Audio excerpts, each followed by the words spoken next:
ഇപ്പം ഞാൻ നടന്നു നീങ്ങുന്നത് ഏനാമാവ് കടവിൻ്റെ പാലത്തിൽ കൂടെയാണ്. ഏകദേശം 2 കോടി ചെലവ് ചെയ്ത് നിർമ്മിച്ച ഈ കാൽനട പാലം ഇതിൽ കൂടെ 2 വീലറൊക്കെ സഞ്ചരിക്കും. അപ്പോൾ കുറേ ദൂരം വളഞ്ഞു വരാതിരിക്കാനായിട്ട് നമ്മുടെ ഗവൺമെൻറ് പണിത 2 കോടി ചിലവാക്കി പണിത ഈ നടപ്പാത പോലത്തെ പാലത്തിൽ കൂടിയാണ് പോകുന്നത്. ഇപ്പോൾ അതിൻ്റെ ഒരു പകുതി ഭാഗം എത്തിയിട്ടില്ല. പകുതി എത്തണമെങ്കിൽ ഇനി കുറച്ചുകൂടി ദൂരമുണ്ട്. അപ്പോൾ അതിൻ്റെ ഒരു ചിത്രം ഞാൻ കാണിച്ചു എന്ന് മാത്രം. ഇതാണ് അതിൻ്റെ സൈഡ് വ്യൂ.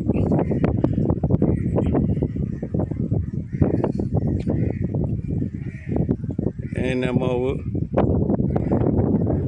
പാലം. ഈ ഭാഗം നല്ല രസമുള്ള ഭാഗമാണ്, നല്ല സീനറിയുള്ളൊരു ഭാഗം കൂടിയാണ്. ഇത് അപ്പുറത്തെ കരയിലേക്ക് എത്തിക്കുന്നു.